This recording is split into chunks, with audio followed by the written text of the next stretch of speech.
libro de carrera de Servicio Exterior Mexicano por más de 35 años. Embajador en retiro, es docente en el IME, que es Instituto Mexicano de Estudios Estratégicos, perdón, sí.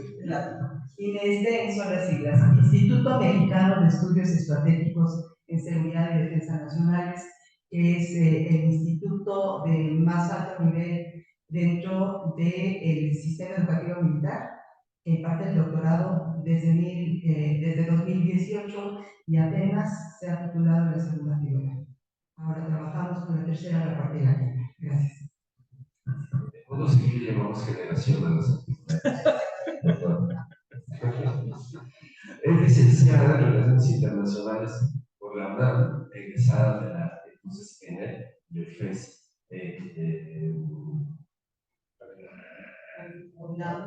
Sí, pero no. Aragón. Maestra en Seguridad Nacional por el Colegio de Defensa Nacional y doctora en Defensa y Seguridad Nacionales por el Centro de Estudios Superiores Navales. Fue embajadora en Filipinas y en Venezuela, así como cónsul titular en Alcalá, Texas. En la Secretaría de Relaciones Exteriores ocupó diversos cargos. Fue directora general para el Sistema de las Naciones Unidas, directora general de Organismos Económicos Regionales y Multilaterales. Fue coordinadora de asesores de la Subsecretaría para América Latina y el Caribe, así como asesora del titular de la Secretaría de Relaciones Exteriores en 2 administraciones, entre otros cargos. En el exterior también fue delegada en la misión permanente de México ante los organismos internacionales con sede en Ginebra, Suiza. Es miembro asociado del Consejo de Comercio, que es el Consejo Mexicano de Asuntos Internacionales, y vicepresidenta honoraria para Asuntos de Género del México del Pacific Economic Cooperation Council y miembro de la Asociación de Servicio Exterior Mexicano de la Parte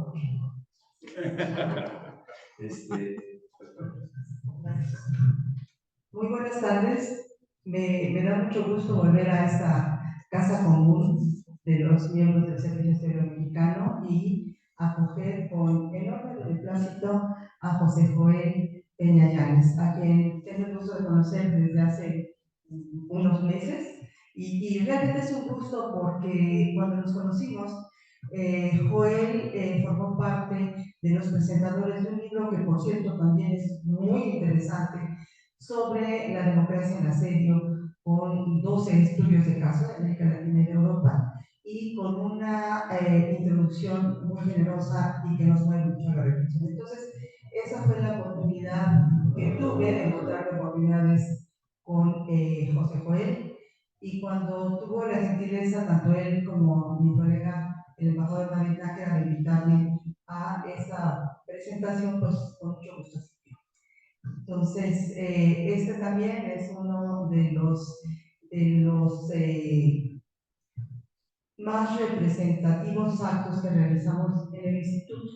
Entonces, esta es la portada del libro y es el interregionalismo como una nueva estrategia de política exterior para México. Nos hace una propuesta novedosa, pero además nos lleva de la mano José Joel. ¿Por qué? Nos dice, por ejemplo, es didáctico, José Joel. Define los términos con mucha claridad. ¿Qué es el interregionalismo? Y luego nos dice que es el cuasi interregionalismo. Suena larguísimo, ¿no? Pero son propuestas académicas que emplea, por ejemplo, la persona que lo prologó. ¿Cómo se pronuncia el nombre? José Juan. Heiner Hansch. Heiner Hansch, en el chino. Bien.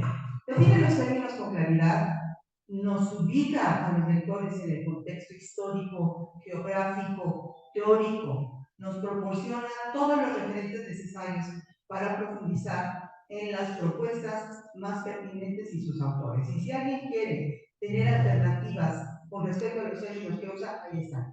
La riqueza bibliográfica es muy importante. Encontramos en su obra un valioso estado del arte o revisión de literatura. El desarrollo científico en cualquier campo conlleva la adquisición de nuevos dominios, campos que requieren ser nombrados y ubicados taxonómicamente. Este interregionalismo es una aportación. No quiere decir que antes no hubiera habido el fenómeno, pero la aportación tiene que ver con la denominación. Y denominar es dar existencia a algo.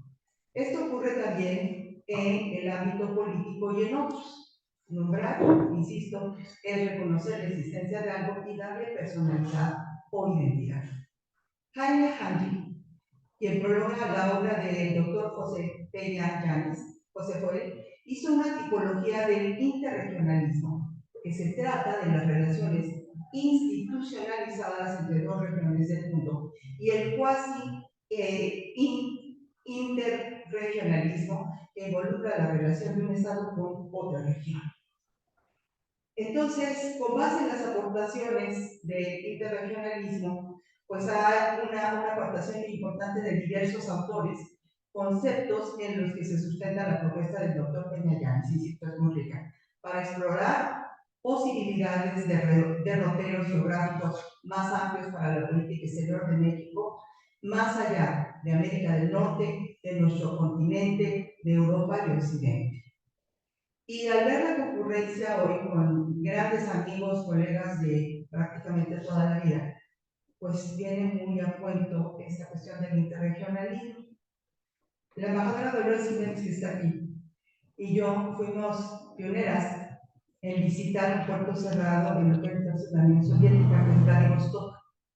En 1990, en septiembre, participamos en unos diálogos sobre la cuenca del Pacífico entre países de América Latina con países asiáticos. La única delegación de América Latina que fue es la de México. Entonces recibimos una atención muy importante en ese puerto cerrado, tuvimos marcaje personal, Dolores, de colegas, de verdad, de colegas soviéticos, desde que nos dejaban en el cuarto hasta que pasaban por nosotros al día siguiente, desayunamos, comíamos, cenamos, teníamos a la prensa con nosotros. Eso es cuasi interregionalismo. Y tuvimos un reconocimiento muy especial. México fue la única delegación participante en esos diálogos, y les estoy hablando de 1990. Después, otra experiencia importante del cuasi interregionalismo o birregionalismo eventualmente fue cuando México tuvo la iniciativa de celebrar la primera conferencia iberoamericana y se llevó a cabo en junio de 1991 en Guadalajara, donde participaron los estados de Europa de habla portuguesa y habla española y los estados de América Latina de las mismas letras. Y participaron tanto los jefes de Estado como los jefes de gobierno. Recordemos que a veces no estaban muy de acuerdo en los dos países europeos a los que me refiero. Pero bueno, esos son ejemplos de que México en esa época y desde antes, cuando participamos en las conferencias panamericanas, etcétera, etcétera, es un país abierto. Ya en los años 90 hablamos nosotros en el Plan Nacional, los planes nacionales de desarrollo, del regionalismo abierto y de México como un país de pertenencias múltiples. Cuando por ahí hay intentos de casarnos solamente con un solo estado, pues tenemos que recordar esto, que nos hemos beneficiado de tener relaciones prácticamente con todo el mundo. Es una posición histórica y es una posición de respeto a esta misma, a ese mismo origen y punto de partida de México como un país respetuoso del derecho internacional. Bien, esto como un pequeño recordatorio de que somos un país de pertenencias múltiples. Además de definir el objeto de estudio, José Joel indica cómo abordarlo, con qué herramientas, qué metodología él empleó, la mixta, cualitativa y cuantitativa, el método inductivo y deductivo, el analítico, sintético y comparativo. Nos dice cómo llegó a los resultados que expone y ofrece una amplia bibliografía citada de forma muy oportuna y muy completa, lo cual hay que reconocer. A veces nos quedamos cuando leemos una obra y de dónde lo sacó, o si Joel nos dice exactamente de dónde sacó toda, además de su propia creatividad y propuesta, por si alguno quiere profundizar en una fuente. En nuestro continente México ha impulsado procesos que cabrían, como ya mencionábamos, en el concepto de cuasi interregionalismo, como el acuerdo de cooperación que firmó con la Comunidad del Caribe muy temprano, a pocos meses de la creación del CARICOM, y que cuenta desde 2010 con un proceso de cumbres, y por cierto, aquí, perdón, pero así somos la gente que tenemos cierta edad, nos acordamos de cosas. A Germán y a mí nos tocó, en la Dirección General de Organismos Económicos Regionales y Multilaterales, organizar esa primera cumbre que tuvo lugar en Cancún. Y entonces, a él le tocó viajar a algunas sedes, a mí a otras, fui a Guyana, por ejemplo, a negociar los términos en que esa reunión se iba a llevar a cabo y donde México ofrecía la sede. Y ofrecía también los documentos de entrada que se tendrían que negociar. ¿Qué implica ofrecer una sede? Implica llevar de la mano las cosas y hacer las propias propuestas. Por eso son importantes en política, y no solamente en política exterior, tener la iniciativa. Y claro, tener el propósito de negociar. Bueno, este es un ejemplo de cuasi interregionalismo.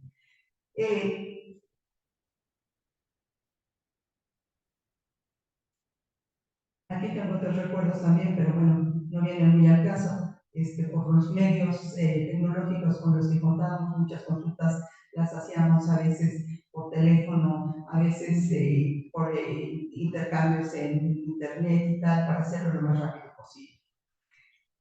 Es importante tener presente que en la reunión ministerial de CARICOM, que tuvo lugar en Kingston, Jamaica, en mayo del 93, se acogió con el beneplácito una propuesta mexicana de crear la Asociación de Estados del Caribe, porque en CARICOM somos un Estado asociado, un Estado observador y tal. Pero cuando se crea la Asociación de Estados del Caribe, nos convertimos en un miembro de pleno derecho a partir de 94. Y entonces formamos parte de esta asociación que reúne a todos los países caribeños con litoral hacia el Caribe. En esta asociación, cuyos ejes centrales son comercio, turismo, reducción de riesgos de desastres y transportes. Y como bien nos dice José Joel, en la clasificación que él hace, en el análisis de los organismos que él hace, se basa sobre todo en cuestiones de comercio y de turismo, del área económica. Y esto viene también muy al caso y queda perfecto. Por cierto, también asistí como jefa de delegación a la conferencia de la AEC, la Asociación de Estados del Caribe, que tuvo lugar en Isla Margarita, Venezuela, cuando estuve promocionada allá como embajadora. El doctor Peña Llanes nos recuerda que en América Latina y el Caribe, región a la que indiscutiblemente pertenecemos por razones geográficas, históricas, culturales, lingüísticas, existe un mosaico de regionalismos variados, se superponen, a veces se repiten y a veces se pelean mucho. La tabla 3, que está en la página 58 a 61 de su libro, enlista desde los territorios de ultramar de países europeos, que son 20, hasta los estados, 32, que participan en 9 regímenes de integración regional en América Latina y el Caribe.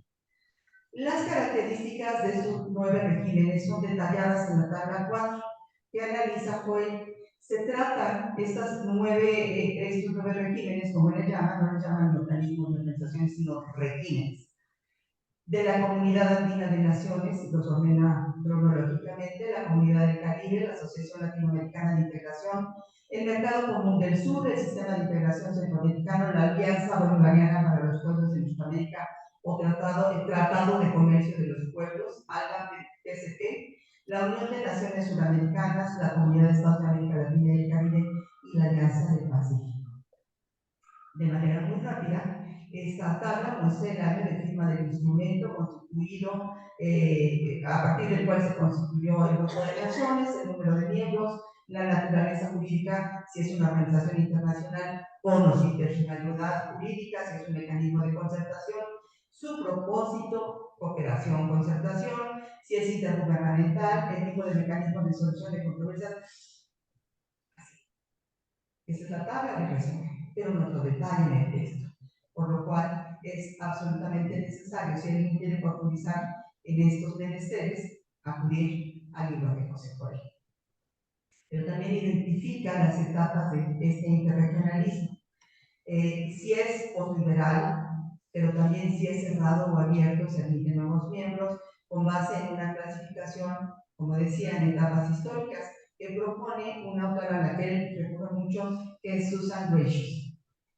También él cita a Catherine Ortiz Morales y a Tedder Norte para identificar los retos y obstáculos que han enfrentado estos procesos en nuestra región.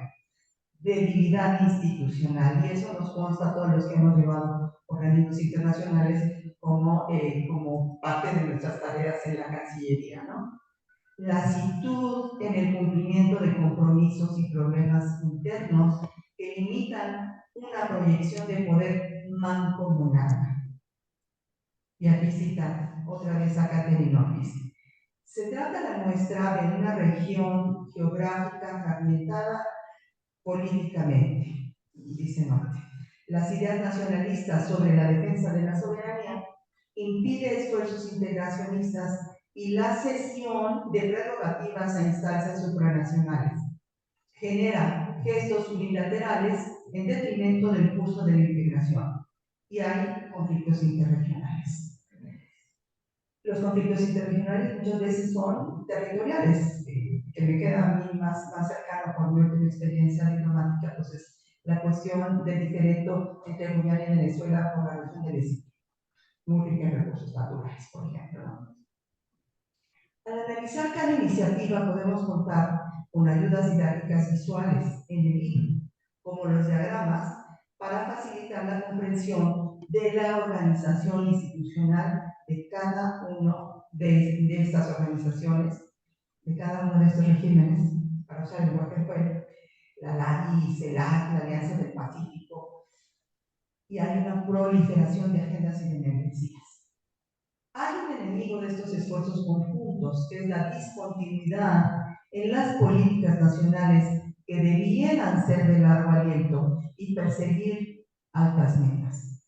Esta discontinuidad obedece a desacuerdos políticos internos y a la baja interdependencia en los países de la región, dice José Coelho.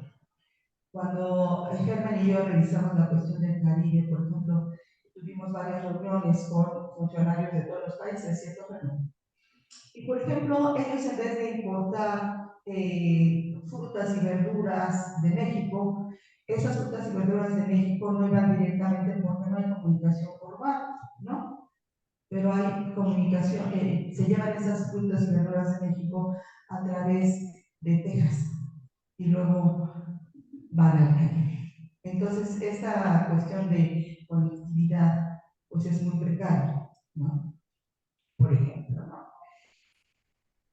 En el extenso capítulo 2, el apartado 4 analiza las asimetrías en el Telecán y el Telec, porque no nos quedamos nada más en la región de América Latina y el Caribe, sino que estamos por el continente y más allá. También, y a través de un recorrido breve por los últimos años, el doctor Peña reflexiona sobre la política y las acciones de México en la materia que nos ocupa en nuestra región en los años recientes, para preguntarse hacia dónde hay que ir en América Latina, en América del Norte. Estamos en este momento viviendo un periodo muy peculiar en relación con América del Norte, ¿no? Conviven 4 personalidades, 2 de México, 2 de Estados Unidos, que tienen una vocería muy importante. El presidente de México, la virtual candidata electa, el presidente Biden, con todos sus bemoles y todos sus retos físicos, y el candidato republicano Trump. ¿Qué nos espera? Nos toca a nosotros, como funcionarios, exfuncionarios, miembros de carrera del Servicio Exterior Mexicano, académicos destacados, proponer, advertir.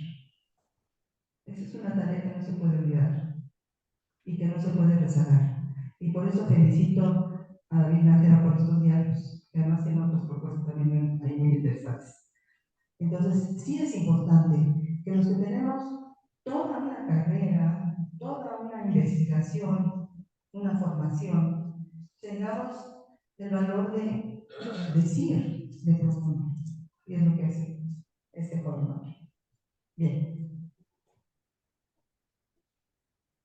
El capítulo tercero sale de nuestro continente para hacer una evaluación crítica del regionalismo y cuasi sí, y cuasi regionalismo para usar los términos de referencia del volumen más allá de nuestro continente.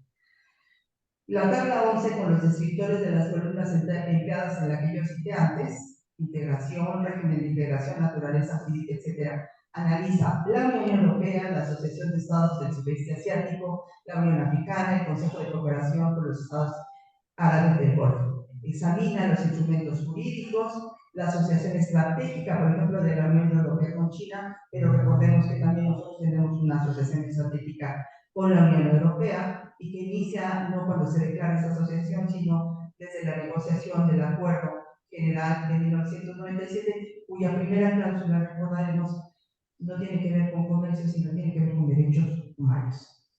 Bien, no me extiendo mucho más. Sí quisiera recordar la participación de México en los foros del Pacífico. Ya mencionaba uno preliminar al inicio en el que participamos de la región de Vladivostok, pero también el Foro de Cooperación Económica de Asia-Pacífico. Nos tocó viajar a Singapur y a muchos otros países en nuestras responsabilidades.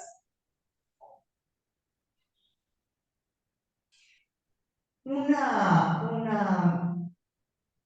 estrategia muy generosa que hubo en los 90 fue esta proyección de México, cuando estando nosotros en Ginebra, Luis María García Herrera seguramente se acuerdan, México recibió críticas de sus similares de los países del GRULAC, Grupo Regional de América Latina y el Caribe, que funciona en Naciones Unidas, cuando supieron que nosotros ingresamos a la Organización para la Cooperación y el Desarrollo Económicos, al Club de los Ricos, nos decían.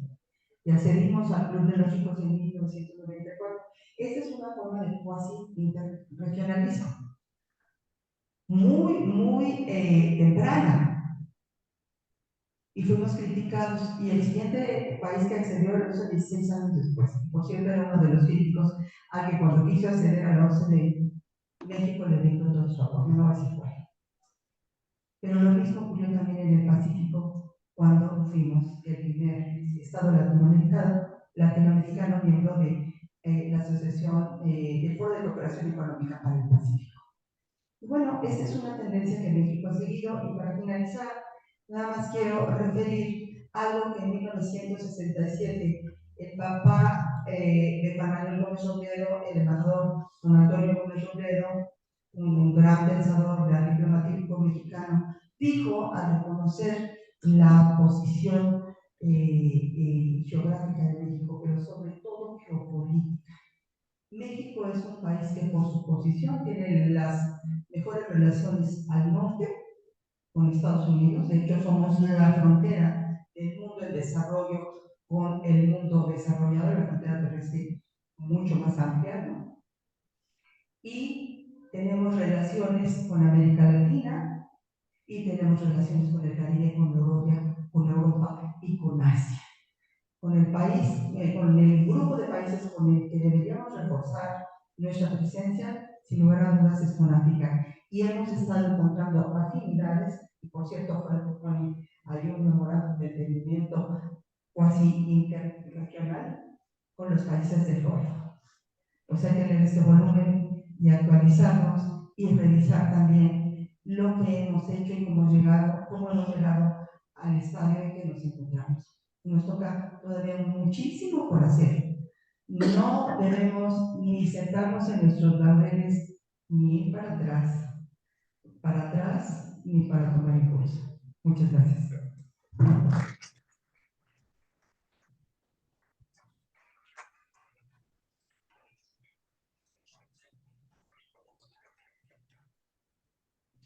Creo que es tentador y provocador mucho lo que tú dices, y justo en estas fechas en las que estamos en este proceso de transición gubernamental, sin duda que serán herramientas útiles en la reflexión. Y también mencionas algo que carecemos con mucha frecuencia, es decir, tenemos una enorme carga de experiencias y pocas veces los grupos de servicio vierten en blanco y negro esa experiencia. Entonces yo creo que es una de las virtudes del trabajo de Joel que nos permite justamente darle forma a muchas de las experiencias. Voy a presentar ahora, y hablar de un radiado, o sea que no te preocupes porque se dejaron tres tablas sin mencionar.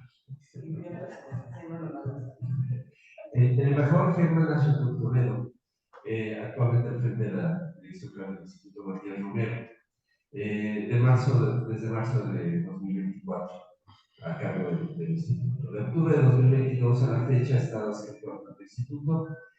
Anteriormente estuvo como embajador de México en Portugal, de noviembre de 2019 hasta octubre de 2022.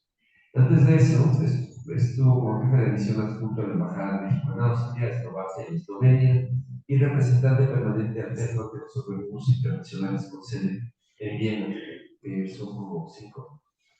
Más. Sí. Los más importantes son la OEA, la Organización Internacional de Energía Atómica, es la LOTA, la MUDI, están los mecanismos que tienen Naciones Unidas contra la lucha contra la droga y el delito, está el UNCITRAL, que es el organismo de Naciones Unidas para la codificación del derecho internacional privado, está también un pequeño organismo sobre el espacio, no le dicen espacio, dicen como el ultraespacio, pero es todo el, sí, ultraterrestres, exactamente, Tarapuri, ¿no? Y otros pequeños agencias, más que organismos. Felizmente tenías un funcionario diplomático para cada uno de esos. Sí, no, a veces uno se encarga de los. Igual que Ginebra, ¿verdad? No, Ginebra son como 20, 30.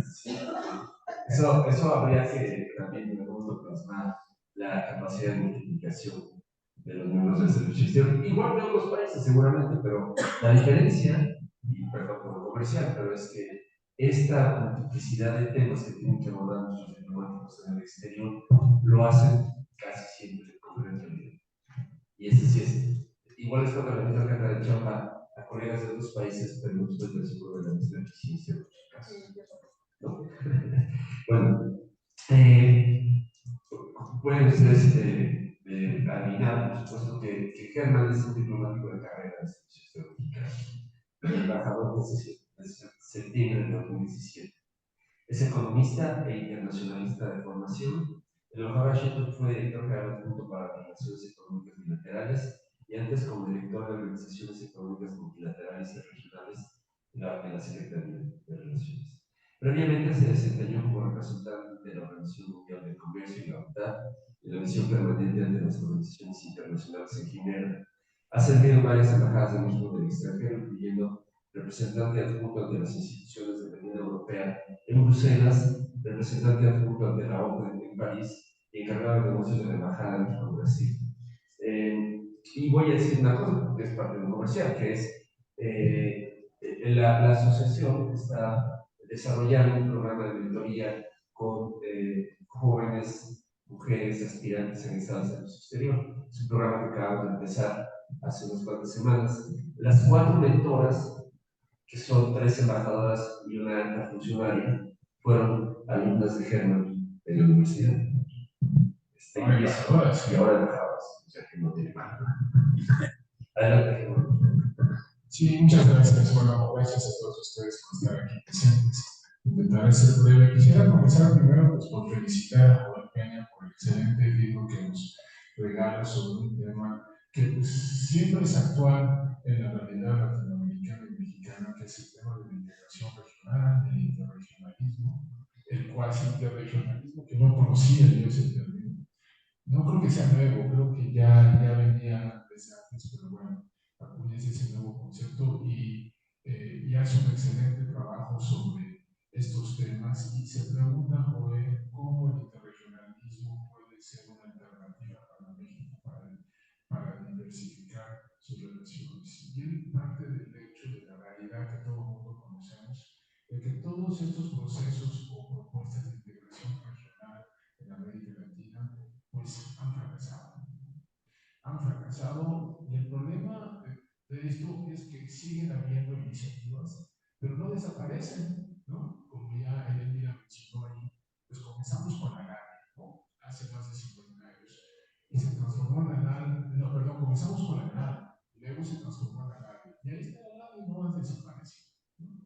Y luego pues surgió el mercado como centroamericano, luego salió el Pacto Andino, surgió Mercosur, luego Chávez propuso el NAFTA, y ahí siguen, y han terminado en grandes crisis y no levantan y no logramos avanzar, en profundizar y ampliar la integración. Y el problema de todas estas iniciativas de integración, pues es que sí se crean, que son producto de ciclos políticos en América Latina, muy ligados sobre todo pues, a iniciativas presidenciales. América Latina tienen todos un sistema presidencialista, entonces son iniciativas presidenciales de Hugo Chávez, de Lula, ¿no? Y entonces el problema es que entra de crisis y en lugar de decir, de reunirse en una cumbre, decir, bueno, esto no funcionó, acabemos con él, no, se sientan y crean otra cosa. Digo, ya se dieron cuenta que la integración económica no funciona tanto, entonces ahora se intentan algo así como un mecanismo de consulta política, ¿no? Entonces surge la CEDAW, más como un proyecto de integración, como un mecanismo de consulta política, ¿y qué creen? Pues también entró en crisis, obviamente. 2017, en la gran división en América Latina en torno a la crisis venezolana, pues le dio un golpe muy fuerte a la CEDAW, y desde esa no nos hemos podido recuperar bien. ¿Sí? La crisis venezolana ha sido algo que nos ha dividido mucho, nos ha hecho mucho daño. Y bueno, pues este interregionalismo cual navega México, pues también debo decir que muchas veces estamos allí navegando entre el latinoamericanismo y el interamericanismo, ¿no? Pues está también Estados Unidos y Canadá. Incluso en algún momento del auge neoliberal en México, anduvimos promoviendo el ALCA, ¿se acuerdan? ¿No? Que Fox fue incluso a Buenos Aires a insistir en que había que firmar el acuerdo ALCA, y Chávez se encargó pues, de callarlo de una manera muy fea, ¿no? Era el único que promovía casi el ALCA, y pues todo Mercosur le dijo no. Entonces México sí ha estado jugando siempre un papel importante en estos proyectos de integración, hay veces latinoamericanos, hay veces digamos interamericanos, y nada nos resulta a nosotros. ¿Cuál es la pregunta? ¿Cuál es la causa de esto, Joel? Pues yo creo que nosotros tenemos siempre como referencia en todos estos proyectos de integración de la región a Europa, ¿no? La integración europea, ese es el gran ejemplo, ¿no? Pero el problema es que nuestras realidades son distintas. Es más, yo creo que sería de veras más fácil para nosotros hacer lo que hicieron los europeos. No lo hemos podido hacer, lo cual habla del fracaso rotundo de nuestras élites políticas. Porque los europeos se mataron entre ellos, se aniquilaron, se masacraron, y sin embargo fueron capaces de sentarse, negociar, ¿sí?, la paz y decir vamos a avanzar en un proyecto comunitario. Y bueno, ustedes lo conocen, no voy a abundarme. Y nosotros hemos tenido la ventaja de que ningún país latinoamericano colonizó a otro. Hubo guerras, sí, hubo la guerra del Chaco, sí, al pobre Paraguay quitaron la mitad de su territorio de Brasil y Argentina, hubo la guerra del fútbol, como se le llamó, la guerra entre Perú y Chile, los conflictos de Chile, pero ningún país latinoamericano colonizó al otro. Imagínense qué enorme punto de partida para que hubiéramos intentado ensayar una profunda integración. Si los europeos que se mataron lograron crear el eje franco-alemán, ¿sí?, y sentaron las bases de una cooperación política y económica entre ellos, nosotros hemos sido incapaces de eso, y la única explicación de esa situación es que nuestras oligarquías y nuestras élites políticas y económicas no tienen remedio. Le tienen un temor, diría yo, un terror, ¿sí?, a la supranacionalidad. ¿Por qué? Pues porque estos estados nacionales latinoamericanos surgieron en la necesidad de defender su soberanía, de obtener su independencia de las colonias, ¿sí? Y de consolidar su soberanía nacional. Y ese concepto de soberanía nacional del siglo XIX sigue vigente, creo que todavía hasta ahora, a pesar de que América Latina, si no todo, y la mayoría de ellos integraron a la globalización y fueron parte de todos estos cambios que hemos vivido en los últimos 30 años. Entonces, pues a partir de ahí, pues dice Joel, pues entonces vamos a ensayar otra cosa, ¿no? Porque no nos da esto que nos hemos dado entre nosotros de la integración entre nosotros y enseñamos otra cosa. Yo creo, Joel, que México fue pionero en esto que tú llamas el cuasi interregionalismo. Y te voy a poner un ejemplo de la firma del Acuerdo de Asociación Económica, Concentración Política y Cooperación con Europa. Porque tú defines un cuasi regionalismo como la relación entre un Estado solo, individual, con un grupo de estados o un proyecto de integración. Bueno, pues México fue el país y fue pionero en América en firmar un acuerdo amplio, profundo de cooperación política y de libre comercio. Y eso de que Mercosur y la Unión Europea comenzaron antes que nosotros. Nosotros logramos ser los primeros en firmar. ¿Por qué? Bueno, porque México tenía dos grandes ventajas y tuvimos que aceptar una condición sine qua non para que éramos iguales. ¿Cuáles eran esas dos grandes ventajas en aquel momento? México había ingresado años antes al NAFTA, ¿no? Entró en vigor en el 94. Y los europeos en esas épocas habían intentado negociar algo parecido, un acuerdo de libre comercio transatlántico. Y fracasaron por los temores muchos, sobre todo los temores europeos, a una invasión de los productos norteamericanos, a que las condiciones estrictas ambientales y sanitarias europeas pudieran, y del mercado único pudieran ser deterioradas o minadas por productos norteamericanos que invadirían. Entonces, fracaso. Y entonces se plantea la pregunta, ¿y cómo le vamos a hacer ahora? ¿Cómo vamos a ingresar a este gran mercado norteamericano que se está formando? Porque pues, a partir de ahí está claro que Norteamérica se va a convertir en un gran proyecto regional, ¿no? Entonces, pues, muy seguro, por México. No podemos entrar directamente a Estados Unidos, entramos por México. Además, era más fácil. Eran los 28, no, perdón, entonces eran los 15. Sí, ya, 12, todavía 12, porque luego, 2 o 3 años después de que firmamos, se firmaron Suecia, Finlandia y otro país, fueron 15 después, y así fueron esas entonces, esa fue una gran ventaja que tuvimos, nuestra pertenencia a nosotros teníamos un acceso preferencial al gran mercado de Norteamérica. Los europeos fracasaron, no lo pudieron tener. Y eso explica por qué se vinieron a México a partir. Y la segunda ventaja que teníamos en ese momento con respecto a Mercosur, por ejemplo, que era pues, la otra nación regional latinoamericana que aparentemente estaría en mejores condiciones de negociar un acuerdo con la Unión Europea, era que nosotros no éramos una amenaza a la política agrícola común de la Unión Europea. Nuestras exportaciones agrícolas no amenazaban a los productos agrícolas.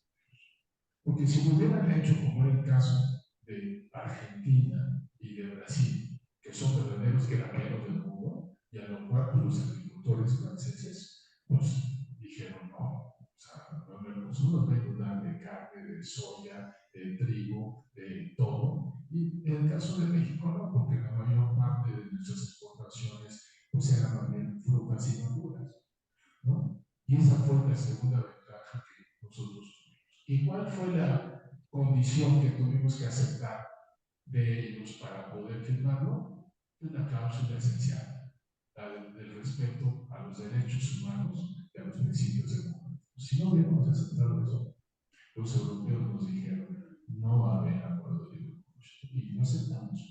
¿Sí? Y lo aceptamos porque además en ese contexto internacional de los 90, el tema ya de los derechos humanos, pues ya estaba en la agenda internacional y pues era muy difícil también aceptar. Y porque los cuentas que en ese momento negociaron el TLC hicieron un cálculo muy pragmático y dijeron, bueno, está bien, la cláusula de excedencia no tiene dientes, ¿no? Entonces no nos vamos a poner.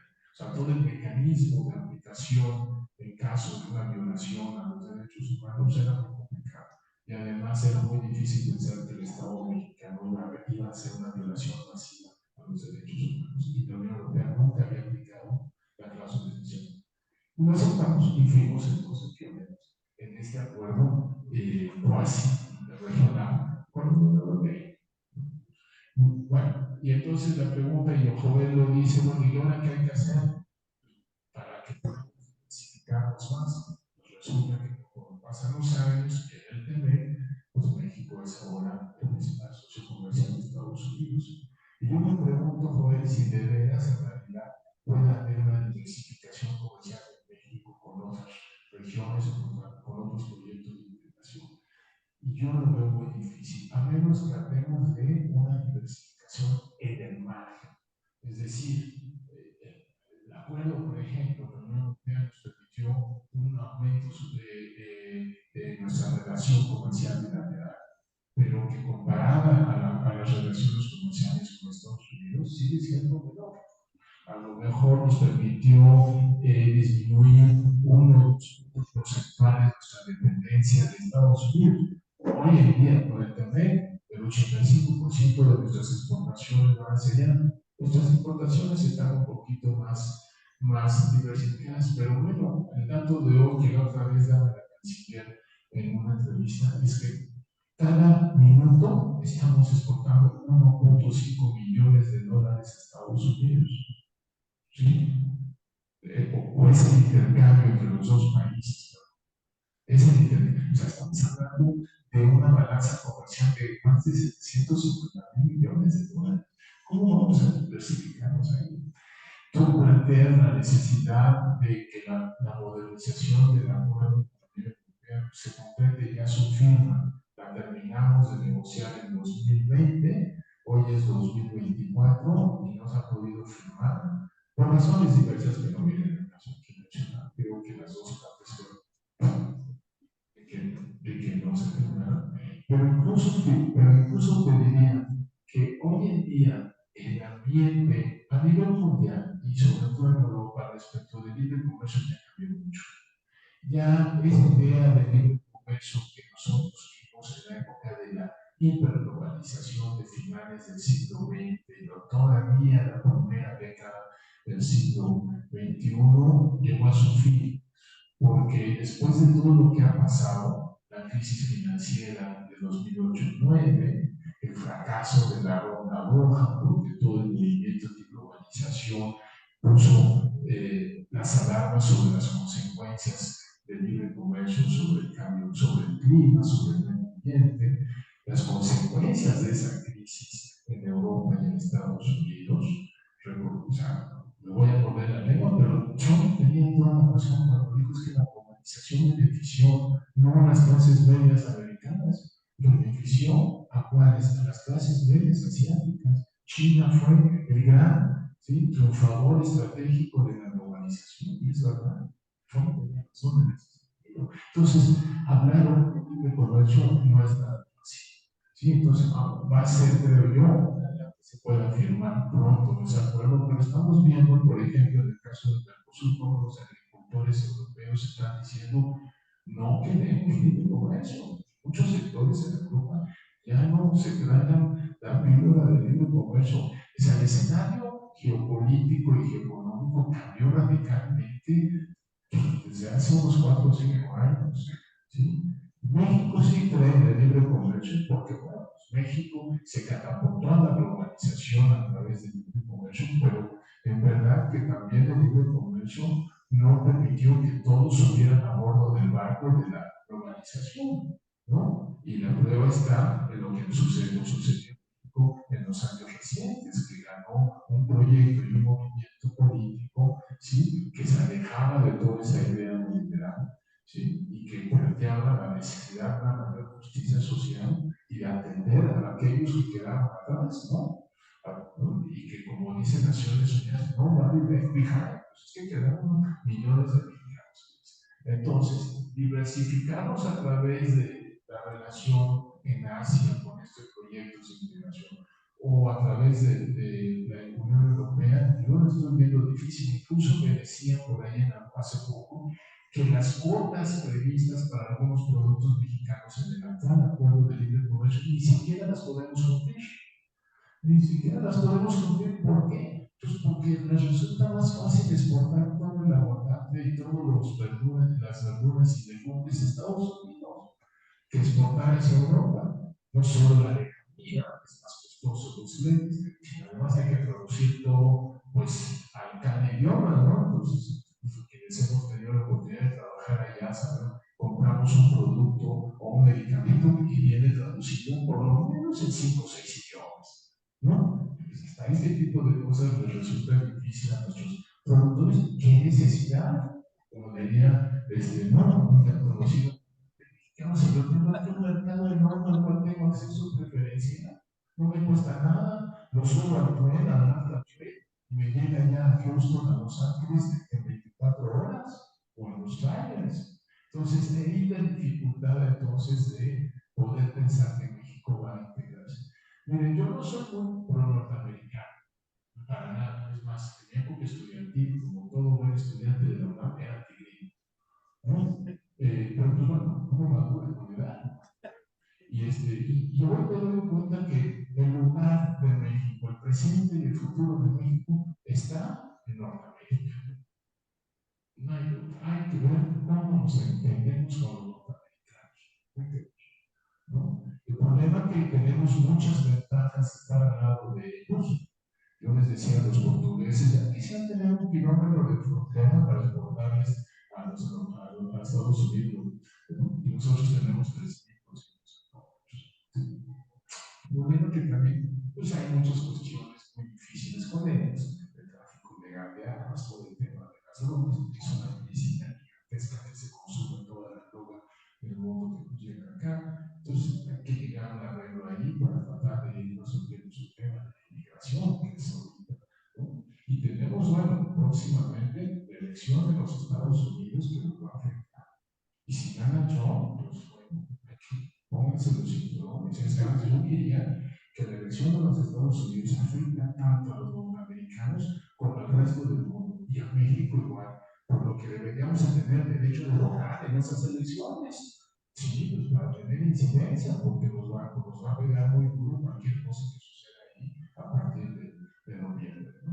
Bueno, luego tú planteas, y ya termino con esto, la posibilidad incluso al final de tu trabajo de ir más hacia África. Y mencionas la relación con la Unión Africana. Es verdad que la Unión Africana recientemente se ha metido más en tema de los acuerdos de libre comercio. Sin embargo, yo sigo viendo más a la Unión Africana como una entidad política, el equivalente a la OEA. ¿Y por qué nos interesa la Unión Africana? Básicamente por los votos. Son 50 y sus votos son bien importantes en Naciones Unidas. Yo no sé si desde el punto de vista comercial de veras sea realista buscar una diversificación nacional. Tenemos, ¿cuántas embajadas? 5. ¿Saben cuántas embajadas tienen los ciudadanos en África? Pues creo que en cada país. Si no tienen 50, tienen 45. Imagínense nada más.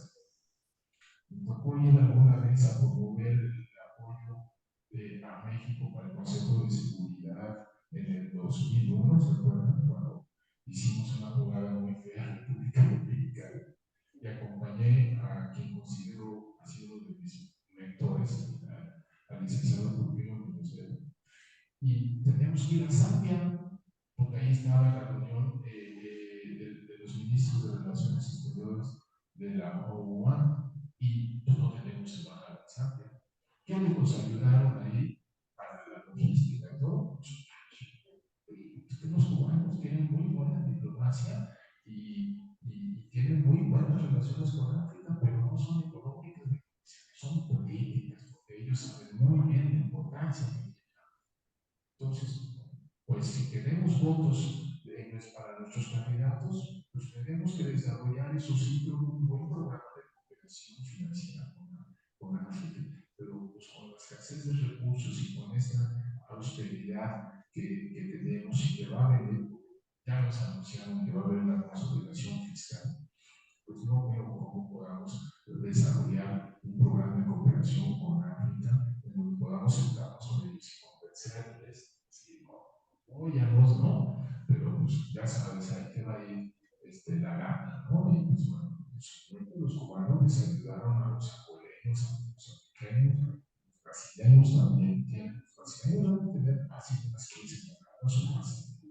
O sea, les ayudaron a construir infraestructura. Ahora son los chinos se dieron cuenta y les regalan todo, puertos, no, museos, hasta los palacios gubernamentales de las élites africanas. Lo mismo sucede con el Caribe, ¿no?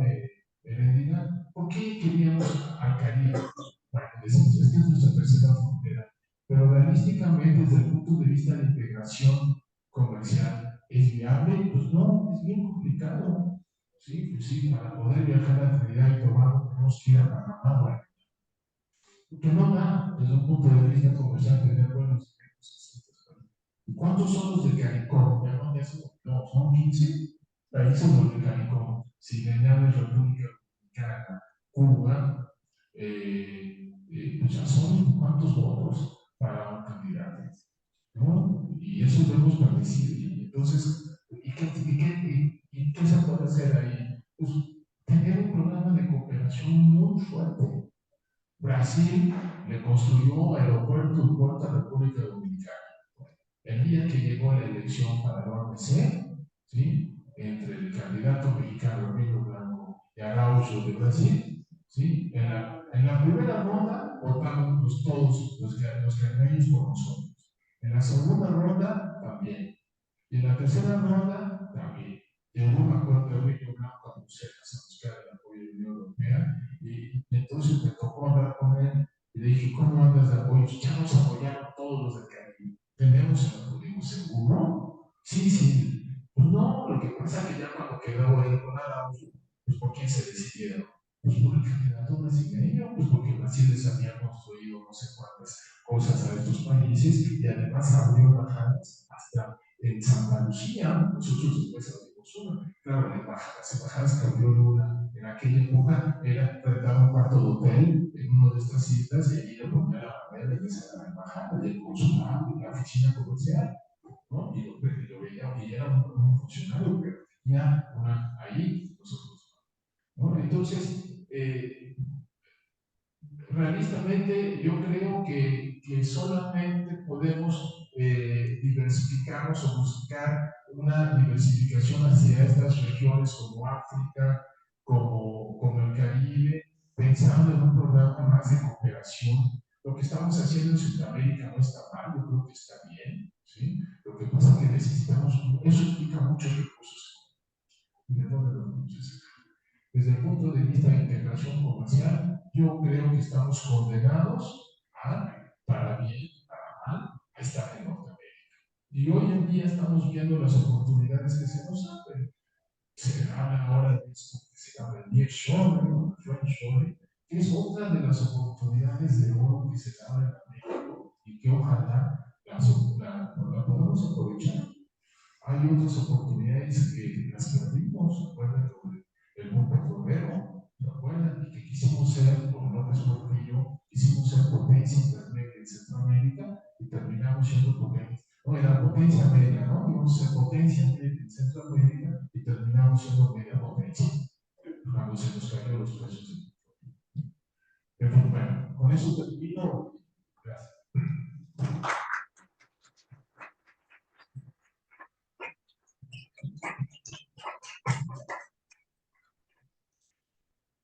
Recuerdo hace muchos años, el papá de una amiga alemana le dio su tarjeta y decía, doctor Manfred. Entonces le pregunté si estaba mal impresa su tarjeta. Y me dijo, no, es que soy 2 veces doctor. Y le digo, entonces, ¿por qué hay que ponerse doctor? Dice, no, bueno, y si fuera otra cosa también me la pondría, o sea, me pongo yo todos los títulos. Entonces, el doctor José Joel Peña, que nos acompaña el día de hoy, es doctor en Derecho, orientación en Derecho Internacional Público, su especialidad por el Instituto de Investigaciones Jurídicas de la UNAM, y es doctor también en Administración Pública por el Instituto Nacional de Administración Pública por el INAP. Es maestro y licenciado en Relaciones Internacionales por la Facultad de Ciencias Políticas y Sociales de la UNAM, donde se desempeña como profesor de asignatura adscrito al Centro de Relaciones Internacionales. Antes de eso era niño.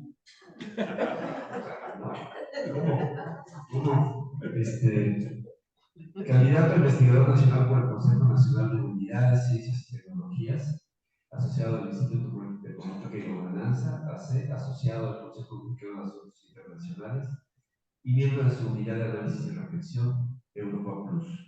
Además, es miembro de la Asociación Mexicana de Estudios Internacionales, la ANEI, de la Asociación de Derecho Internacional, ILA México, y colaborador invitado en diferentes medios de comunicación. Sus trabajos de investigación se han centrado en el estudio de las diferentes etapas del proceso de integración de la Unión Europea, en el desarrollo de las crisis económica, financiera, política, social e institucional de dicho bloque regional, en los regionalismos e integración latinoamericana y en la política exterior de México, así como temas vinculados con la administración pública, derecho internacional público y derechos humanos. Asumo que no tiene una vida privada después de todo eso, porque hay que tiempo más que para unas cuantas horas, después de esa curiosa dedicación y diversidad temática. Joel es un buen amigo, nos conocemos de tiempo atrás, nos tocaba compartir más de una vez algunas mesas y siendo yo absolutamente, digamos, ¿cuál sería la palabra para no martirizarme mucho, pero digamos, poco capaz de ser sólido metodológicamente? Siempre me he impresionado y preocupado. La primera vez que me tocó estar junto a él y llevaba yo unas notas que saqué del bolsillo y pluma, y él saca 25 folios, ¿no? Y además venía subrayados y letra chiquita, y sí, los leyó completos a muy buen ritmo y muy completos, y esta solidez académica y solidez metodológica creo que son dos de los grandes sustentos de la obra de Joel, ¿no? Y en ese sentido me parece pues ejemplar y envidiable para mí, por supuesto. Y yo creo que eso es algo de lo que vamos a ver reflejado en su trabajo. Pues yo creo que sí que está bien.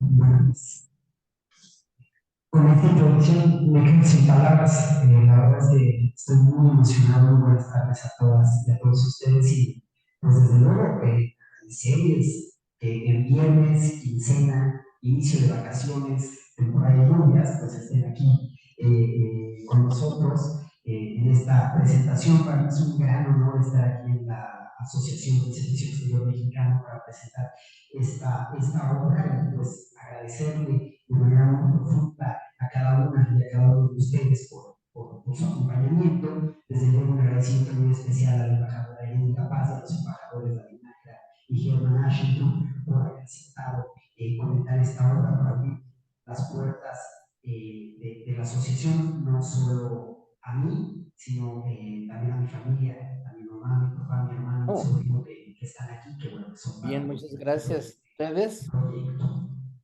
Quiero agradecer Bueno, desde luego al Instituto de Investigaciones oye, Públicas de la UNAM, que es mi oye, compañera te puedo llamar en unos 15 o 20. esta que como ya se mencionó, es el resultado de mis estudios de doctorado ahí en el Instituto de Investigaciones Jurídicas, y este logro lo veo como algo colectivo, porque no solo es producto de mis estudios, sino también del apoyo incondicional, como ya lo mencionaba, de mi familia, de mis padres, que se encuentran aquí conmigo. Reconocer desde luego a tres profesores que me acompañaron durante todo este proyecto: la doctora Virginia Petrova, el doctor Manuel Becerra, el doctor Alfonso Sánchez Mujica y también el doctor Juan Manuel Portilla, que también en su momento fue miembro del Servicio Exterior. Y agradecer a la lejanía al doctor Henry Hanke, que es el pionero de los estudios sobre regionalismo, es un profesor suizo. Tuve la fortuna de contactarlo por correo electrónico, me dijo que sí aceptaba comentarme tesis, pues participó hasta en mis reuniones del comité doctoral y aceptó prolongarme el libro, lo cual pues le agradezco mucho. Y espero la verdad que este libro sea de mucha utilidad para todas aquellas personas que dentro del ámbito de sus competencias pues participan en la formulación e implementación de estrategias de política exterior, pero también para las y los estudiantes inquietos que, como yo, buscan en todo momento no solo aprender, sino también reflexionar y compartir este conocimiento. Insisto que la obra no es un simple trabajo literario, es una obra que nace de mi pasión por las relaciones internacionales, por el derecho internacional público. Siempre he dicho que soy un abogado frustrado, entonces el día de hoy, que es día de la abogada y del abogado, pues también he recibido algunas felicitaciones aclarando que no es información, pero bueno, pues mis estudios de doctorado me llevan por ese camino. Y el proceso de escribir el libro, como yo lo comento con mis alumnas y con mis alumnos que están ahorita escribiendo su tesis, es algo fascinante. Y por qué no decirlo, a menudo desafiante. Yo les digo a mis alumnas y a mis alumnos que ahora ya se pueden titular por muchos caminos, que escribir la tesis es lo mejor que pueden hacer. Yo de broma les digo, yo llevo 4, ¿no? Pues agradecerle también al doctor Rafael Martínez Puro, director de la Escuela de Profesionalización Gubernamental de INAP, que se encuentra aquí, y director de tesis de Administración Pública. Entonces, pues, digamos que es una pasión, ¿no? También escribir, por eso digo que es fascinante, porque lo decimos desafiante. ¿Por qué? Porque escribir pues implica noches de insomnio, pero cuando uno ve reflejado estos proyectos y comentados por grandes personalidades y con comentarios tan bonitos, pues es cuando uno realmente agradece el tener estas oportunidades. No es una obra perfecta, no es perfecta, es una obra perfecta. Creo que eso es un aliciente para continuar estudiando en estos menesteres. Y no quiero entrar en detalle, porque lo que más deseo es que sean ustedes quienes conozcan a través de este libro mi pensamiento sobre la política exterior de México, pero quisiera hacer énfasis en 2 o 3 cuestiones. De entrada, mi idea principal, que ya la mencionaba el embajador Ashington, es esto de que el regionalismo latinoamericano, sobre todo los regímenes de integración en los que participa México, la LAN, la CELAC y la Alianza del Pacífico, pues se encuentran en crisis. Por eso es necesario que se reformulen estrategias de política exterior tendientes hacia el interregionalismo y el cuasi interregionalismo, de tal manera que el país pueda alcanzar sus objetivos y sus intereses nacionales. ¿Y por qué afirmo que los regímenes de integración latinoamericanos están en crisis? Ya la embajadora Erendira, con toda su experiencia, nos señalaba algunos puntos. Pues de entrada, porque la gran mayoría de los países latinoamericanos pertenecen no solo a uno, sino a 2, y no hasta 3 o 4 regímenes de integración regional, y pues es prácticamente imposible que un país cuente con todos los recursos para poder garantizar una presencia sobre todo sólida y proactiva en todos los regímenes de integración. Justamente, y esto lo quiero aclarar, tuve la oportunidad de entrevistarme con varios embajadores y embajadoras en activo en diferentes países y con embajadoras y embajadoras acreditados en nuestro país precisamente para mi tesis doctoral. Por ejemplo, con el embajador entonces Víctor Treviño, que ahora es el cónsul en Montreal, en su momento era representante de México ante la Unión Africana, ¿no? En su carácter de embajador de Etiopía, ¿no?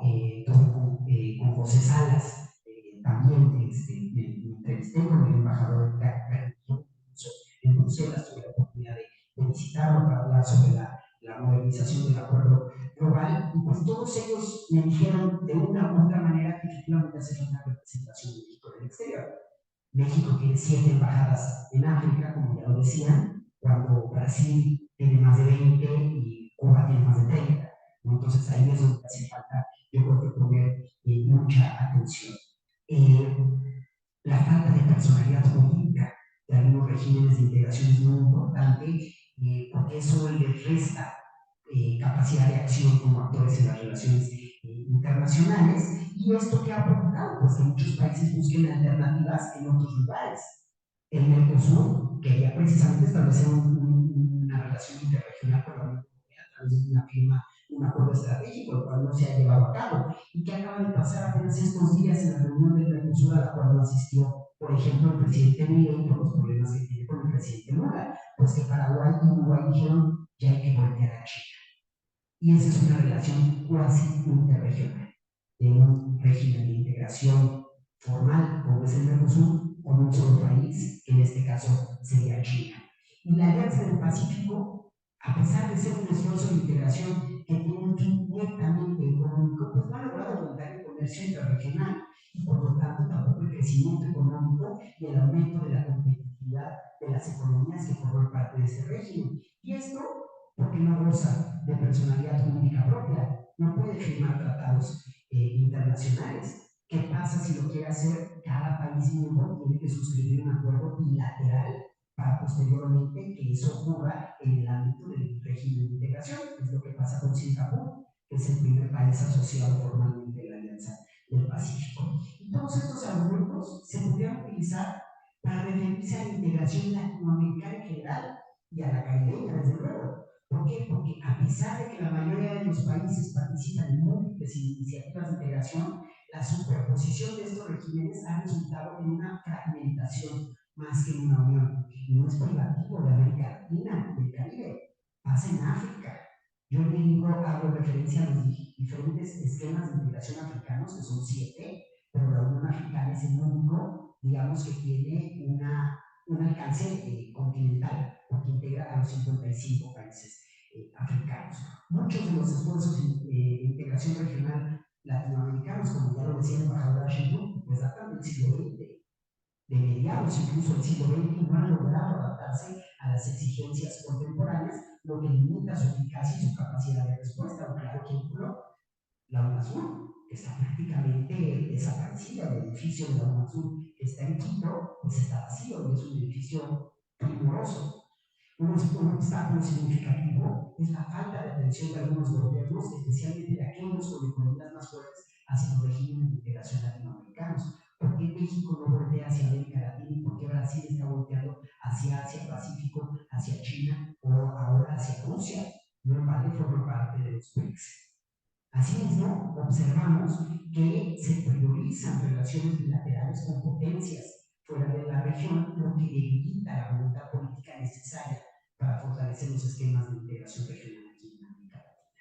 Observamos una disparidad entre regímenes de integración que abarcan a la mayoría de los estados como la CELAC y la LAVI y aquellos con un alcance más limitado, siendo estos últimos mucho más efectivos que los primeros. En la actualidad, insisto, no es privativo de América Latina, la Unión Europea es un claro ejemplo, hay una tendencia hacia la reafirmación de la soberanía nacional, lo cual pues, ha complicado la creación, sobre todo en América Latina, de instituciones supranacionales y la creación de un marco político de la integración realmente efectivo, que en su momento sí logró la Unión Europea, pero pues que ahora con el movimiento de la extrema derecha y con todo lo que está sucediendo en los diferentes países como Hungría, que ostenta la presidencia pro tempore de la Unión Europea, pues todo lo que ha acontecido, como platicábamos, prácticamente en 15 días, ha puesto en jaque a la Unión Europea con reuniones con Putin, ¿no? Ahora con Donald Trump. Y por eso es que los objetivos económicos y comerciales han eclipsado totalmente aspectos políticos, sociales y culturales que podrían permitir una ampliación más allá del comercio. Otro factor de estrés precisamente es la marginalidad del comercio intrarregional. ¿Cómo vamos a profundizar la integración en América Latina si los países exportan prácticamente lo mismo? No hay complementariedad económica. Por eso es que tenemos que buscar otros nichos de mercado fuera de la región. Por eso es que se le da una preferencia a los tratados de libre comercio con economías externas que ha dejado a nuestras propias economías latinoamericanas en una posición de dependencia. Y en medio de estos desafíos, pues la falta de liderazgo efectivo en la región es evidente. En su momento, México, cuando obtuvo la presidencia por tempore de la CELAC en plena pandemia, trató de darle un empujón, pero después nos encontramos con problemas políticos entre México y Perú, que en su momento pues evitaron que México le trasladara o le pasara la presidencia por tempore a Perú y tuviera que hacer triangulación a través de Chile. Y todos esos problemas políticos, desde luego, que ponen en jaque el sistema de integración latinoamericana. En conclusión, América Latina enfrenta una crisis de integración que se manifiesta en fragmentación política y una falta de consenso sobre la ruta que hay que seguir. Por eso es necesario trabajar de manera coordinada promover una visión que trascienda el nacionalismo y que busque un desarrollo equitativo y sostenible para los países de la región. Pero como esta afirmación que acabo de hacer, al menos en la actualidad, se percibe más como un ideal que como una posibilidad concreta, por eso me propuse en el libro, en su momento en la tesis, analizar diferentes regímenes de integración regional fuera del continente americano, precisamente para determinar con cuáles sería conveniente que México profundizara sus relaciones de cooperación, haciéndome básicamente dos preguntas muy sencillas, pero que muchas veces se olvidan al momento de formular estrategias de integración. ¿Qué es lo que los regímenes de integración regional pueden ofrecer a México? Pero también, ¿qué es lo que México le puede ofrecer a esos regímenes de integración regional para que sea un socio atractivo y estas ideas de integración se materialicen? Les adelanto, para que puedan leer la obra, que analicé desde luego la Unión Europea, por las razones que ya refería el embajador Ashington, pero también la Asociación de Naciones del Sudeste Asiático, el Consejo de Cooperación para los Estados Árabes del Golfo y la Unión Africana, y también la Asociación Sudasiática para la Cooperación Regional. Cada uno de ellos con particularidades que los hacen atractivos, o no, desde luego, para poner en marcha una estrategia de relación pacífica regional. Se trata de una lista enunciativa, más no limitativa, porque existen muchos otros esquemas de cooperación regional que podrían ser aliados estratégicos de México, precisamente en la búsqueda de mejorar las condiciones económicas y sociales. Aclaro, en las conclusiones señalo con cuáles sí y con cuáles no, porque por más que la Unión Africana pueda ser atractiva, los Estados miembros de la Unión Africana lo que requieren es de países que puedan aportar recursos económicos, y México no tiene recursos económicos. Si nosotros analizamos en qué se gasta la ayuda oficial para el desarrollo de México, la gran parte es en pagar las cuotas de participar en diferentes organismos interregionales o de organismos multilaterales, como podría ser Naciones Unidas. Entonces, eso nos deja un monto muy limitado para poder apoyar a otros países. Concluyo compartiendo con ustedes que hoy es para mí un día muy emocionante, porque no solo comparto y creo que compartimos el fruto de este trabajo, sino que también hemos tenido el privilegio, y sé que lo vamos a tener ahora en las reflexiones, de escuchar a personas que no solo han estudiado la política exterior, sino que han tenido el gran privilegio de llevarla a la práctica. Y eso es lo que enriquece esta presentación. Agradezco sinceramente su tiempo y su dedicación a leer y analizar el libro, y desde luego a todas y a todos ustedes por estar aquí y por su apoyo. Espero que esta obra titulada El interregionalismo, nueva estrategia de política exterior para México, genere reflexiones. Y sin más, les invito a que la disfruten tanto como en su momento yo disfruté escribirla. Muchísimas gracias a todas.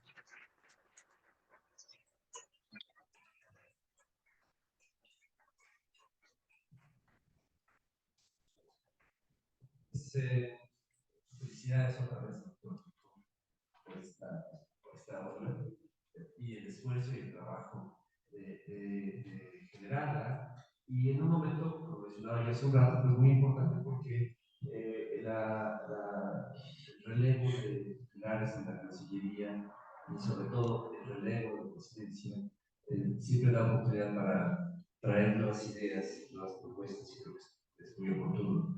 Tenemos algunos minutos para algunas preguntas, un pequeño diálogo con el autor, con confianza. Yo a veces abro el micrófono y voy a hablar de estas cosas. ¿Alguien quiere preguntar algo? Están apabullados con la Gracias, doctor Peña, muchas felicidades y muchas felicidades a los panelistas por la participación.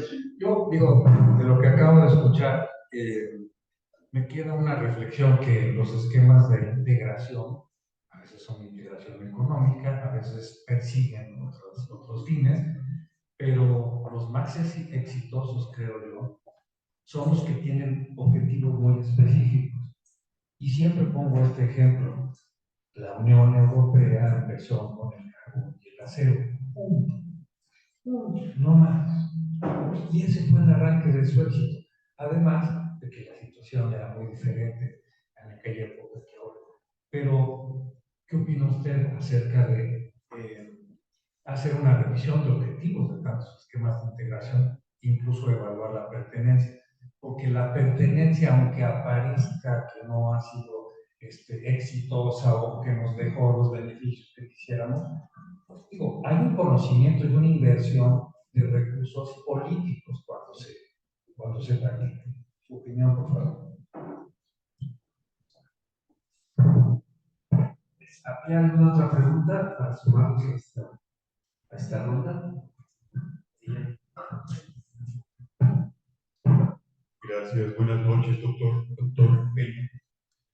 Muchas felicidades por su obra, yo creo que muy oportuna, bienvenida, la leeremos con mucho interés.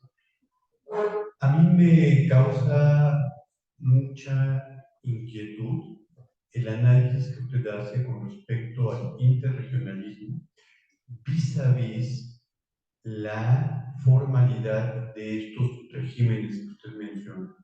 Por ejemplo, se mencionó poco la Organización de Estados Americanos, que es nuestra organización madre por excelencia en la región, que comparada con todos estos otros mecanismos regionales de cooperación, pues sigue siendo fundamental para el avance de todo el continente. Por supuesto, tiene dimensiones políticas que no podemos ocultar. A mí lo que me gustaría conocer es su opinión acerca de cómo mejorar, fortalecer o eliminar estos mecanismos que tienen una característica y que me atrevo a preguntársela porque usted es abogado o doctor en Derecho. Están basadas en tratados, que es la gran diferencia que tienen los otros mecanismos. ¿Cómo rompemos ese obstáculo formal que existe, pero que además tiene sus ventajas comparativas? Por ejemplo, aquí no habría pasado algo como lo que pasó en la reciente transición con Perú y México, que bueno, tiene que ver más bien con circunstancias políticas que con mecanismos de intercambio. Pero muchas felicidades otra vez por su obra, la voy a leer con mucha entusiasmo. ¿Habría alguna otra pregunta o estamos en Gracias, doctor. Muchas felicidades. Al escuchar la presentación, tenía una organización en mente que es COCALAC, la organización en la que pertenecemos varios países de América Latina y de Asia, y básicamente los gobiernos están desesperados porque ni arrancan, pero no lo pueden dejar morir.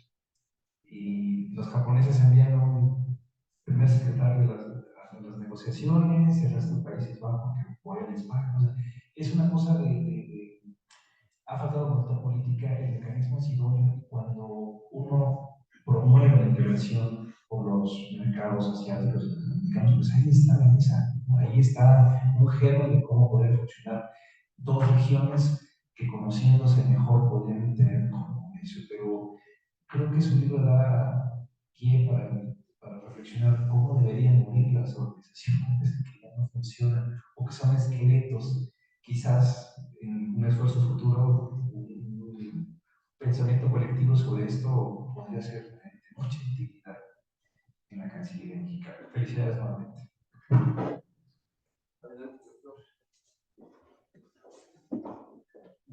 Muchísimas gracias. Agradezco mucho sus preguntas. De repente, no sé si les pase que cuando empiezan a escuchar las preguntas, las empiezan a responder en la mente, ¿no? Entonces, de repente digo, ¿qué me preguntaron al principio? ¿No? Pero voy a tratar de abarcarlas. Todas, no sé si el embajador Asher o el embajador Eren quieran hacer algún comentario antes, creo que sería de mucha utilidad y después.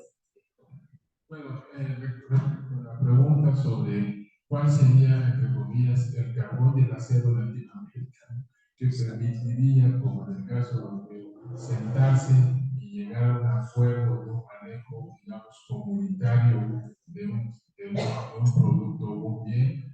Pues sí, había que reflexionar. En el caso de Europa, pues claro, el carbón y el acero habían sido las materias primas para las dos guerras mundiales que se habían dado ahí. Si no llegaban a sentarse franceses y alemanes a tratar de resolver un manejo comunitario de esos dos productos, iban a volver a darse enojarse otra vez. Entonces, no era opción eso, no era opción, y entonces, pues, eso favoreció. Y bueno, y hubo hombres, y hubo, pues ahora sí que hombres con visión de Estado. ¿Qué es lo que ha hecho falta también en América Latina? Muy buenas excepciones. Mencionen uno, líderes latinoamericanos con visión de Estado, o sea, Schuman, Monet, todas estas gentes vieron claramente que si no se ponían de acuerdo en eso, pues iba a haber otra vez un conflicto en Europa. Y eso permitió, como tú dices, el inicio poco a poco de la integración, y de ahí pasaron luego a la Comunidad Económica Europea, ¿no? Y más años más tarde al Mercado Único Europeo, las cuatro libertades, el Tratado de Maastricht, la Unión Monetaria, el euro, bla, bla, bla, ¿no? O sea, sí, entonces habría que ver en América Latina si podemos comenzar por ahí. La cuestión es que identificáramos cuáles serían aquellos temas, ¿no? El carbón y el acero latinoamericano que permitiría iniciar un profundo proceso de integración. Como dije hace un momento, tenemos un serio problema. Nuestras élites políticas no tienen esa visión de Estado, parece que no la tienen, y tienen un terror muy grande a la supranacionalidad. Les da terror sentir que pueden perder soberanía, ¿sí? Y que no tengan que depender de un organismo supranacional. Y no es fácil, porque en el caso de Europa, recordemos que De Gaulle no le gustó nada. O sea, el presidente De Gaulle, con esa mentalidad de jefe de Estado, con esa mentalidad de una visión de los Estados-nación todavía del siglo XIX, principio del siglo XX, no le gustó nada la propuesta de Monet y Schuman. Tal vez así que él propuso un acuerdo intergubernamental con los alemanes, el Tratado de Versalles, porque no quería someter la soberanía francesa a un organismo supranacional que era la autoridad, la alta autoridad que manejaba el carbón y el acero, ¿no? Y les dijo, no, eso a mí no me gusta, ¿sí? Vamos a regresar a un proceso intergubernamental. Lo que pasa es que se tocó con pared porque los alemanes, ¿sí? En ese entonces el primer canciller alemán, Adenauer, y el Parlamento, el Bundestag, les dijo, no. Bueno, Konrad Adenauer sí le había aceptado la propuesta, pero el Bundestag rechazó el Tratado de Versalles y le dijo no, le dijo, Alemania, el futuro de Alemania está por la vía comunitaria. ¿Sí? Y ahí fracasó De Gaulle, tuvieron que sentarse, renegociar, etcétera, etcétera. Finalmente el Tratado de Versalles quedó wishy-washy, pero dio pie a algo muy importante del futuro, el eje franco-alemán, la cooperación franco-alemana, que sería el motor de la integración europea, pero el proceso comunitario permaneció, y las ideas del primer presidente de la Comisión de que vamos a llegar a abarcar otras áreas, ya no solo el carbón y el acero, ahora vamos a hablar de una política comercial común, de una política de común, y ahí empezó a fondo, y los franceses se enojaron. No sé si ustedes recuerdan el tema que se habló de la silla vacía. De Gaulle estaba tan enojado que dijo, pues entonces yo no me siento en el consejo, y como el voto francés valía no sé qué porcentaje, pues durante un año no pudieron tomar decisiones por el berrinche de Gaulle. Hasta que se le pasó el berrinche, creo que perdió elecciones y ya pasó la crisis de la silla vacía. Pero hubo visión de Estado de estos otros líderes. Y aquí en América Latina, pues, digo, yo creo que Lula pues, sí tiene una gran visión latinoamericana. Y gracias a eso Brasil hoy en día se siente latinoamericano, porque no se sentían latinoamericanos, ¿eh? Yo estuve en Brasil y tú les preguntabas a los brasileños y decían que pues, Brasil era todo. O sea, no veían América Latina, no lo veían, ¿no? Y gracias a la llegada de Lula, toda esta idea del latinoamericanismo, del UNASUR, del Mercosur, es que ya Brasil, lo que estoy hablando de los últimos años, es que se sintió que pertenece a América. Pero díganme, ¿qué otro presidente tiene una visión de Estado en estos momentos en América Latina que permitiera tomar el liderazgo y decir, vamos a plantear aquí de veras algo nuevo? Primero, cerremos todo lo que está abierto. Esto no sirvió, esto no sirve. Tengamos el valor político de declarar a lo cuarto e iniciar otra cosa que diferente.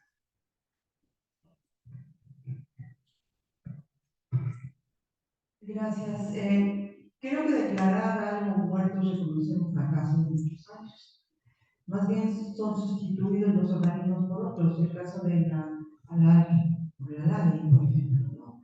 Como que son estadios superiores de intento de desarrollo de algún organismo. Yo creo que cuesta muchísimo trabajo asumir un fracaso, por eso siguen viendo a los primeros secretarios apocalípticos, ¿no? Perdón, pero es así. Ahora, ¿cuándo sí es exitosa la concertación?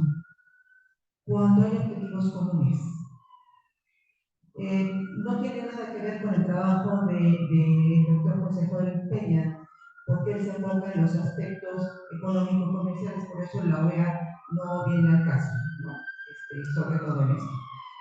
Pero cuando sí logramos un proceso de concertación general en América Latina y el Caribe, cuando empezó a funcionar el primer grupo de contacto en 1982-83, que luego se constituyó en el grupo de contadora, el grupo de apoyo, grupo de Río, bla, bla, bla, y fue superado hasta llegar a CELAC, y quizás CELAC fue víctima de esa ampliación tan grande y donde ya no hubieron muchas opiniones divergentes que al mismo tiempo querían ser cada uno líderes. Pero en el momento, y a Eduardo Loreto que está aquí, y a Germán Ashton, y a muchos de nosotros, nos tocó trabajar el mecanismo de concertación rápida que tenía el Grupo de Río, y concertamos posiciones para votar resoluciones en las Naciones Unidas en cuestión de horas.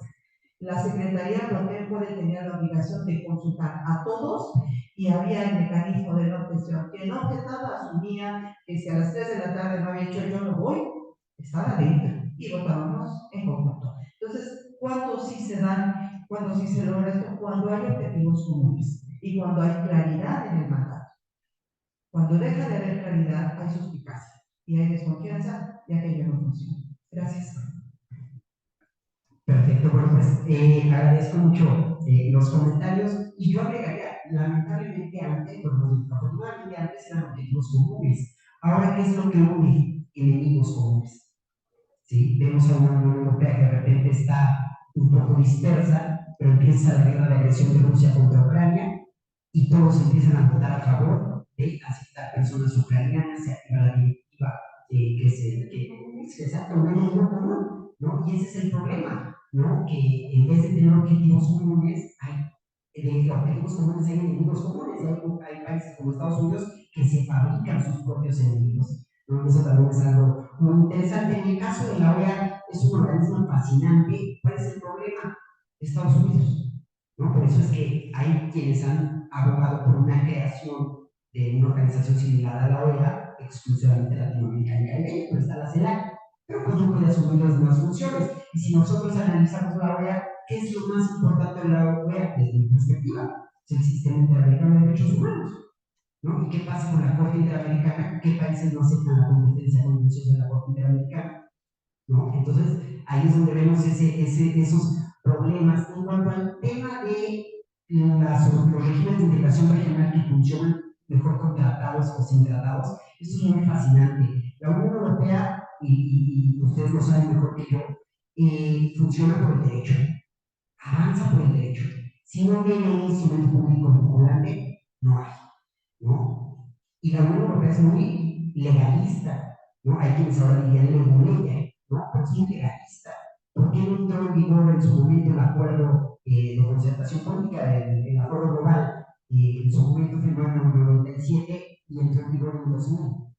El 1 de julio del 2000, cuando gana Vicente Fox y hay alternancia, la Unión Europea dijo, adelante. Francia y Holanda, sus respectivos legislativos, dijeron, adelante, ¿no? Y hay otros regímenes de integración regional como la ASEAN, que son muy exitosos, pero se basan en el soft law, en acuerdos no vinculantes. Entonces, ahí también hay que analizar qué tanto está el país dispuesto a ceder. Si yo suscribo un instrumento vinculante, pues todo lo que me implica. En cambio, si es una región sumamente atractiva, pero me deja que sea un instrumento no vinculante, más flexible, quizá valdría la pena explorarlo, porque de alguna forma, al no sentirme obligado, pues podría trabajar de manera mucho más holgada. Entonces, por eso es importante analizar estos regímenes. El mercado asiático es sumamente atractivo, por eso es que México ahora participa en este este famoso acuerdo, que en su momento se retiró de Estados Unidos, el CTTP, ¿no? Y que es pues, algo sumamente novedoso, pero ¿cuál sería nuestro principal nicho de mercado en Asia? China, ¿no? Pero ¿qué pasa con la cláusula del TEMEC? ¿Qué nos dice el TEMEC? Está prohibido que Estados Unidos, México, Canadá suscriban un acuerdo de libre comercio con una economía que no es del mercado. Así lo dice. Y si nosotros vemos la legislación estadounidense, veremos que prácticamente la economía de mercado es igual a China. Entonces, si México se enfrasca en la negociación de un TLC con China, este tiene que ser aprobado previamente por Estados Unidos y Canadá, con la posibilidad de que se retiren del TEMEC si no están de acuerdo. Entonces, México tiene las manos atadas. Y precisamente una de las propuestas del libro es participar en esquemas de integración regional donde participa China, que no implica necesariamente la firma de un tratado de comercio, la Organización para la Cooperación de Shanghái.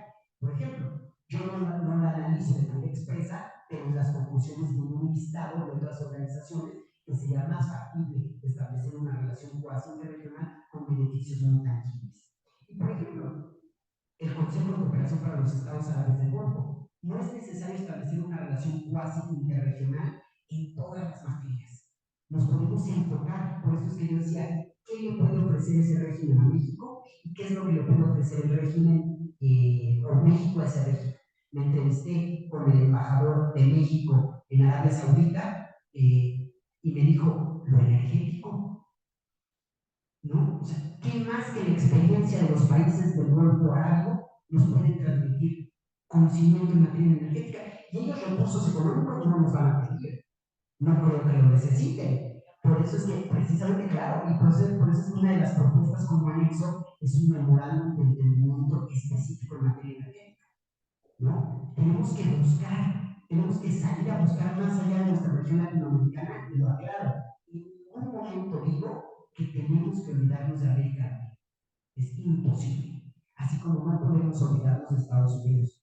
Pero también tenemos un mundo y tenemos una posición geopolítica tan privilegiada que tenemos la oportunidad de ir más allá y establecer relaciones cuasi interregionales con regímenes de integración que nos van a necesitar en lo que como país estamos demandando. Espero haber contestado las preguntas y pues nuevamente muchísimas gracias por la atención. Es verdad lo que dices, el problema que tiene México es que para mí, su presente y futuro está en Norteamérica. El problema es que el sur también existe, ¿no? Y México, pues, México no es un país anglosajón, México es un país evidentemente latinoamericano, es decir, cercano a Latinoamérica, entonces por eso siempre tenemos que hacer algo con Latinoamérica, no podemos no hacerlo, porque pues, ese es el gran dilema que se está enfrentando México hoy en día, que prácticamente los líderes políticos de este país y la clase empresarial se han dado cuenta, bueno, sí, nuestro presente y futuro está con Estados Unidos y Canadá, pero pues tenemos que hacer algo también con América.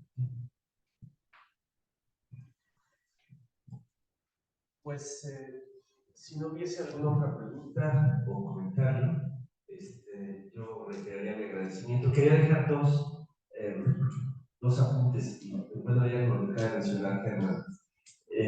Si observamos los primeros años del proceso de integración de América del Norte a través del TLC, y vemos los antecedentes de la industria maquiladora en el norte de nuestra frontera, y lo que sucede es una modernización de esa industria maquiladora pasada a ser manufacturera crecientemente de calidad, y vemos lentamente una expansión del comercio mexicano hacia Centroamérica, sobre todo grupos empresariales que empiezan a vender, etc. Poco a poco, un futuro que se veía en esos años es que Centroamérica iba a ser maquiladora de América del Norte, ¿no? Es decir, que como si el modelo fuera bajando. No sucedió así, pero la carencia de mano de obra que enfrenta México hoy en industrias básicas está siendo suplida por la migración centroamericana. Entonces, este proceso que no sucedió como podría haber sucedido, está sucediendo de otra forma, ¿no? Y eso nos va a vincular en esta otra forma, y más vale que tratemos de que esa vinculación sea estructurada e institucional. Y eso supone, más que recursos a la cooperación con Centroamérica, es un enorme programa de inversión de desarrollo en Centroamérica, o las implicaciones eran muy distintas, ¿no? Entonces, ahí también lo que tenemos es que hay procesos de integración que siguen su marcha, porque ese es el ejemplo con México, pero lo podemos ver en otras regiones. La expansión económica de Japón, que se ve frenada después con la China, pero que ha generado grandes desarrollos económicos en otros países, Vietnam, Camboya, Tailandia mucho más rápido, Malasia, Indonesia, etc. Y cómo se están transformando esos países y qué papel están jugando en los diversos escenarios económicos. Es decir, hay fuerzas económicas sobre todo y algunas políticas que estimulan proyectos de integración o de desintegración más allá de la planeación, ¿no? Y creo que tu libro sin duda nos va a ayudar a tener un poco de luz sobre cómo estructurar las reflexiones sobre estos desarrollos. Les agradezco muchísimo, más que nada a Joel que nos hubiera dado la oportunidad de traernos este debate, esta discusión. Creo que es muy rico para los miembros del servicio poder tratar de aterrizar ideas con las que trabajamos y a veces nos avasallan, no necesariamente las teorizamos, y sobre todo a los dos ponentes por su tarde de viernes. Así es que en compensación vamos a tener un pequeño vino de honor, no se vayan. Además, yo sugiero que Joel se quede aquí y aquí va a traer los libros, los que quieran comprar, pues vienen aquí. Él les firma y él les cobra y todo. Y que nosotros bebemos y tranquilamente. Muchas gracias.